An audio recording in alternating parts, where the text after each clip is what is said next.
പശ്ചിമേഷ്യൻ സംഘർഷത്തെ തുടർന്ന് ജാഗ്രത കടുപ്പിച്ചിരിക്കുകയാണ് ദില്ലി പോലീസ്. എംബസി അടക്കമുള്ള അമേരിക്കൻ സ്ഥാപനങ്ങളുടെ സുരക്ഷ വർദ്ധിപ്പിക്കാനും CCTV നിരീക്ഷണം കാര്യക്ഷമമാക്കാനും ദില്ലി പോലീസ് കമ്മീഷണർ നിർദ്ദേശം നൽകിയിരിക്കുകയാണ്. തെറ്റായ സന്ദേശങ്ങൾ പ്രചരിപ്പിക്കുന്നതിനെതിരെ സാമൂഹിക മാധ്യമങ്ങളിൽ പരിശോധന കർശനമാക്കാനും നിർദ്ദേശം നൽകിയിട്ടുണ്ട്. ദിവസേന റിപ്പോർട്ട് സമർപ്പിക്കാനാണ് സ്പെഷ്യൽ കമ്മീഷണർമാർക്ക് നിർദ്ദേശം നൽകിയിരിക്കുന്നത്. വിശാഖപട്ടണത്ത് സംയുക്ത നാവിക അഭ്യാസത്തിനെത്തിയ ഇറാന്റെ ഒരു കപ്പൽ കൊച്ചിയിലുണ്ട് എന്ന് സ്ഥിരീകരിച്ചിട്ടുണ്ട്. IRIS ലാവൻ എന്ന കപ്പലാണ് കൊച്ചിയിൽ അടുപ്പിക്കാൻ ഇന്ത്യ അനുവാദം നൽകിയത്. ഇസ്രയേലും US ചേർന്ന് ഇറാനെ ആക്രമിച്ച 28-ാം തീയതിയാണ് ഇറാന്റെ കപ്പൽ ഇന്ത്യയിൽ അടുപ്പിക്കാൻ അനുവാദം തേടിയത്. 1-ാം തീയതി ഇന്ത്യ അനുവാദം നൽകിയെന്നും കപ്പൽ 4-ാം തീയതി കൊച്ചിയിൽ അടുപ്പിച്ചെന്നും സർക്കാർ വൃത്തങ്ങൾ അറിയിച്ചിരുന്നു. കപ്പലിലുള്ള 183 പേർക്ക് നാവികസേന ബേസിൽ സൗകര്യങ്ങൾ ഏർപ്പെടുത്തിയിട്ടുണ്ട്.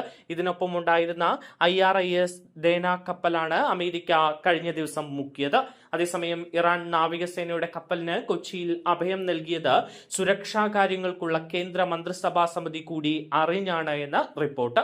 ക്യാബിനറ്റ് കമ്മിറ്റി യോഗം ഇക്കാര്യം വിലയിരുത്തിയിരുന്നു.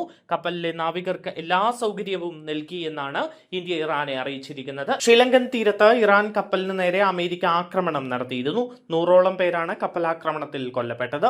സാങ്കേതിക തകരാറിനെ തുടർന്നാണ് ഇറാനിയൻ സേനയുടെ കപ്പൽ കൊച്ചി തീരത്ത് നങ്കൂരമിട്ടത്. IRS ലാവൻ എന്ന കപ്പൽ ഫെബ്രുവരി 28-നാണ് കൊച്ചി തീരത്ത് നങ്കൂരമിട്ടത്. ഇറാനിൽ യുദ്ധം തുടങ്ങിയ ദിവസമാണ് കപ്പൽ ഇന്ത്യൻ തീരത്ത് അടുക്കാൻ സഹായം തേടിയത്. കൊച്ചി തീരത്ത് നങ്കൂരമിട്ട വിവരം കഴിഞ്ഞ ദിവസമാണ് നാവികസേന വെളിപ്പെടുത്തിയത്. 183 ഇറാനിയൻ നാവികരാണ് ഈ കപ്പലിലുള്ളത്. കപ്പൽ എന്ന് തിരികെ പോകുമെന്ന കാര്യത്തിൽ തീരുമാനമായിട്ടില്ല എന്നാണ് സൂചന. കനത്ത സുരക്ഷയിലാണ് കൊച്ചി തീരത്ത് കപ്പൽ തുടരുന്നത്.